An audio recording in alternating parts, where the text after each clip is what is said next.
जय जय राधे श्याम। कैसे हैं आप लोग? पूर्ण विश्वास है बहुत ही कुशल मंगल होंगे और उतने ही कुशल मंगल ढंग से आप लोगों का दिन भी चल रहा होगा। कथा सीखने के दौरान एक प्रश्न हमेशा हमारे मन में उठता ही है। अगर हम बढ़िया से कथा सीख रहे हैं तो, अगर हम कथा सीखने का ढोक कर रहे हैं तो अलग बात होती है। लेकिन अगर शिद्दत से हमने ये फैसला लिया है कि हमको कथा सीखना है और कुशल वक्ता बनना है, किसी भी क्षेत्र में, भागवत सीखें, राम कथा सीखें, देवी भागवत, शिव पुराण, कोई भी कथा सीखें, तो एक प्रश्न आता है कि महाराज कथा तो सीख रहे हैं, कल को कथा हमको मिलेगी कैसे? और अगर कथा मिलेगी नहीं तो फिर हम कैसे कह सकते हैं कि हम सफल वक्ता हैं? और अगर कथा मिलेगी तो मिलेगी कैसे, इसके बारे में हमको थोड़ा सा बताओ। तो आज हम इसी मुद्दे पर थोड़ा सा गहन चिंतन करके आए हैं कि आप लोगों को कुछ ऐसी बातें बतलाई जाएं जिसके माध्यम से आप लोग कथा तो सीखो ही, अपना प्रचार भी कर पाओ, ताकि कल को आपको कथा भी मिल पाए। एक चीज़ आपने सुनी होगी सत्संग के बारे में। हम बार बार आपसे कहते ही हैं, हर क्लास में ऑलमोस्ट कहते हैं सत्संग के माध्यम से अपना प्रचार करो। लेकिन सत्संग के माध्यम से प्रचार करने का अर्थ होता क्या है वो समझना है आप। इसके बाद आप जान जाओगे कि हमारा प्रचार कैसे होगा और कथा सीखने के बाद कथा हमको मिलेगी कैसे। ठीक, देखो आप समझना इस बात को। दो तरीके हैं आपके पास प्रचार करवा लेने के। जो यहाँ पहला तरीका अपना आता है, तो इस पहले तरीके में आता है कि आप कथा सीखो और कथा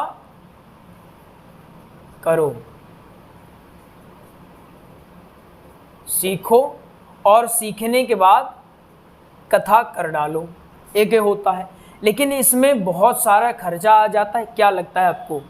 एक कथा करना मतलब ऐसे ही होता होगा, बस लड्डू हैं या गोलगप्पे हैं कि हमने लिया और मुंह में डाला, पेट के अंदर चला गया? कतई नहीं, इसमें बहुत सारी प्रक्रिया होती है। क्या प्रक्रिया होती है? संगीत टीम लगेगी आपकी, है ना। और हम तो ये सोचें हम तो संगीत टीम रखेंगे नहीं, हम तो ऐसे ही करेंगे। तो जैसी छवि आप बनाएंगे लोगों के प्रति, जैसी छवि आप दिखाएंगे, वैसी छवि आपकी बन जाएगी। अगर आप छवि ऐसी बना देंगे कि आप तो ऐसे ही काम चलाओ वक्ता हैं, तो आपकी छवि वही बन जाएगी, है ना। अगर आप ये दिखाओगे कि नहीं, हाँ छवि आप ऐसी शुरू में ही बना ली कि नहीं महाराज जी पढ़े लिखे हैं और इनकी कथा सिस्टमेटिक ढंग से होती है, तो आपकी छवि वैसे ही बन जाएगी। जैसी छवि आप बनाओ वैसी छवि बन जाएगी।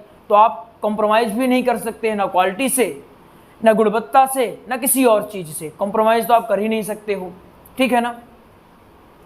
चलो, संगीत टीम भी हमने कर लिया। इसके साथ जो है आचार्य आपको लगते हैं, आचार्य जी लगेंगे।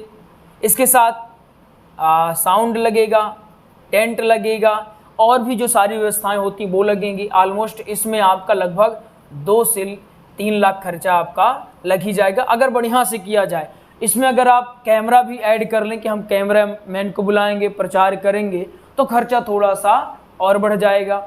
ठीक, ये बात हो गई। ये पड़ जाता अपना कॉस्टली, इसलिए हम करते हैं सत्संग।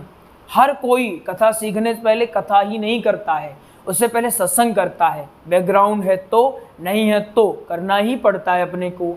तो दूसरा जो तरीका है, क्या कर सकते हैं हम लोग? कर सकते हैं सत्संग। सत्संग में कोई खर्चा नहीं होता। सत्संग 1 दिन का हो सकता है, 2 दिन का हो सकता है, यहाँ तक कि यह 40 मिनट का भी हो सकता है। समझना, ये 40 मिनट का भी सत्संग हो सकता है। मतलब हम इसको किसी भी लेवल में कर सकते हैं, कोई दिक्कत नहीं। अब 40 मिनट के लिए, यहाँ 7 दिन के लिए, 7 दिन के लिए टेंट बुकिंग करोगे तो आपका लंबा खर्चा। 40-50 मिनट के लिए कोई खर्चा नहीं है। अगर नॉर्मल अगर देखें तो 40-50 मिनट, 1 घंटे के लिए अगर कहीं आप खुद से भी कर रहे हो तो आपका 10 से लेकर के 20,000 में आपका काम अच्छे से हो जाएगा, है ना। विथ कैमरामैन, 1 घंटे का कैमरामैन ज़्यादा लेता नहीं है, 1 घंटे का टेंट वाला ज़्यादा लेता नहीं है। नॉर्मल टेंट लगवाएंगे, नॉर्मल साउंड लगवाएंगे, 1-1 घंटे का रहेगा तो नॉर्मल पैसा लग जाएगा। संगीत वाले भी 1 दिन का ज़्यादा उनका कॉस्ट लगता नहीं है ना। हाँ, अब यहाँ है कि आप का एक तालमेल होना चाहिए संगीत वालों के साथ भी, कि 1 दिन के लिए आ जाएं। वो तालमेल जब होगा तब वो आ पाएंगे, नहीं तो दूर दराज से आ नहीं पाएंगे। अच्छा होगा कि अपने आसपास के लोगों को रखें। टेंट भी 1 घंटे के लिए कोई क्यों लगाएगा? जब आप उसको रेगुलर काम दोगे तो 1 घंटे के लिए लगाएगा। जो कैमरामैन है, आप पूरा काम छोड़कर आपके लिए सिर्फ 1 घंटे के लिए क्यों आएगा?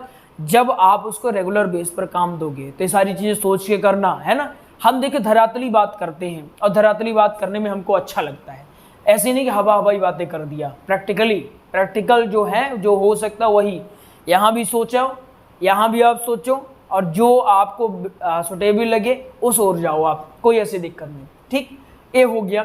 हमारे पास 10-20 हज़ार है, उस बजट में हमारा सत्संग अच्छे से हो जाएगा। शुरू में लगाना भी पड़ेगा, है ना। ये सोचो कि बिना लगाए हो जाए, सब कुछ ऐसे ही हो जाए, तो नहीं होगा। पहला तरीका है। अब उनके लिए दूसरा तरीका है, हालांकि तीसरा इसको ऐड कर देते हैं, जो थर्ड अपना तरीका है, तो एक और है। सत्संग है तो सत्संग ही, लेकिन करेंगे कैसे? हमारे पास 10-20 हज़ार भी नहीं, तो कैसे करेंगे? एक काम इसमें कर सकते हैं, कोई भी त्यौहार आता है, पर्व आता है, या मंदिर में जो कार्यक्रम होते हैं, आप वहाँ जाओ, ठीक, और वहाँ जाकर के आप भी सम्मिलित हो जाओ, ठीक है ना। अब जैसे मान लो आपके आसपास कोई मंदिर है, नवरात्रि का पर्व चला, नवरात्रि में टेंट लगेगा, साउंड लगेगा, आप वहाँ जाओ, जो कमेटी के मेन हैं उनसे बात करो कि महाराज हम कथा सीख रहे हैं, अगर हमें भी थोड़ा सा अपना वक्तव्य देने का अवसर मिल जाता तो बड़ी कृपा होती। उनको सारी चीज़ें बताओ आप, अगर ऐसे में नहीं देते हैं, आपके आस पड़ोस वाले हैं, पहचान तो इतनी होगी ही, अगर नहीं है तो बनाओ, वक्ता हो आप, तो कन्विंस करने की ताकत तो आप में होनी चाहिए। क्योंकि कल को आप कहीं कथा ढूंढने जब जाओगे, पब्लिकली कहीं कथा करोगे, तो वहाँ तो आपको बात सही कन्विंस करना पड़ेगा, है ना। इतनी कला तो होनी ही चाहिए आप में। तो यहाँ आपका मामला, अगर कहीं सार्वजनिक कार्यक्रम हो रहा है तो सार्वजनिक कार्यक्रम में आप फ्री में कर सकते हो। हाँ, आपको बढ़िया से बात करनी पड़ेगी। अब इसमें कुछ लोग ये कहेंगे गुरुजी कलयुग चल रहा है, कलयुग में कोई पानी नहीं पूछता है, आप कह रहे हो कि हमको यहाँ वक्तव्य देने का अवसर दे देंगे, हमारी कोई मदद कर देंगे। कर तो रहे हैं, आप देखो ना, कहे जिनकी मदद लोग कर रहे हैं वो नहीं है वक्ता, उनकी मदद की जा रही है ना। अरे आप बढ़िया बन तो जाओ, लोगों को भगवान की तरह पूजा जाता है। ऐसे ऐसे वक्ताओं को मिले हैं हम कि उनको भगवान की तरह, ईश्वर की तरह पूजा जाता है। उनको क्यों पूजा जाता है? उनमें है वो क्वालिटी। आप भी क्वालिटी डेवलप करो ना। जो ये कहते हैं कलयुग है, ये हो रहा है, वो हो रहा है, कलयुग कुछ नहीं, आप में ही योग्यता नहीं, आप में ही खोट है, और आप नाम दे रहे हो कलयुग का, है ना। आप में जब खोट है कि आप कहीं गए बात करने, आपसे बोला ही नहीं गया, आप वही हो गया, चूचा करके चले आए, तो ऐसे में आपको कोई पानी क्या, आपको डंडे लेकर भगा भी दिया जाएगा। तो क्या करना पड़ेगा? पहले तो बढ़िया से बात करने की कला को विकसित करना होगा। एक ऐसे आप छवि लेकर आप जाना कि लोग देखें आपको, तो देखकर ही समझें कि हाँ विद्वान है ना। बोलोगे तो आप बाद में, देखोगे पहले, तो थोड़ा सा ड्रेसिंग सेंस है, बोलने का ट्यून कैसे रहना चाहिए, ये सारी चीज़ों में काम करना, उसके बाद जाना और सत्संग के माध्यम से आप प्रचार कर सकते हो, ठीक है ना। चलिए मिलते हैं कल की क्लास में। बाकी भागवत कथा, श्री राम कथा और सत्संग का, जैसे इनका नोट्स भी हो चुका है तैयार कि आप इनका पढ़ भी सकते हो। सत्संग का नोट्स तैयार हो चुका है, वो 441 रुपये का है, बहुत ही कम शुल्क अभी हमने करवा दिया है। यह PDF रहता है और PDF के साथ यह टाइपिंग में रहता है। अगर आपको प्राप्त करना है, आपके स्क्रीन पर एक नंबर आ रहा होगा, इस नंबर में कॉल कर लेना, आपको इस सत्संग का नोट्स उपलब्ध करवा दिया जाएगा। इसमें बहुत सारे टॉपिक रहते हैं, 1 घंटे का, 20 मिनट का, 2 दिन का, उस हिसाब से इसमें टॉपिक बनाए जाते हैं। बढ़िया से इसको पढ़ना, और कहीं भी अवसर लग जाता है सत्संग कर दो। ये ना सोचो कि जब कथा सीख जाएंगे तब करेंगे। सत्संग भी पढ़ो, कथा भी करो और प्रचार करते रहो। सत्संग के अलावा कोई और अच्छी चीज़ है नहीं जिससे आपका प्रचार हो सके। या तो खूब हमारे साथ पास पैसा हो, पकड़ हो तो ठीक है, अगर नहीं है, बैकग्राउंड भी एकदम वो है, तो आप सत्संग के माध्यम से अपना प्रचार कर सकते हैं। आइए मिलते हैं कल की क्लास में, तब तक के लिए जय जय श्री राधे श्याम।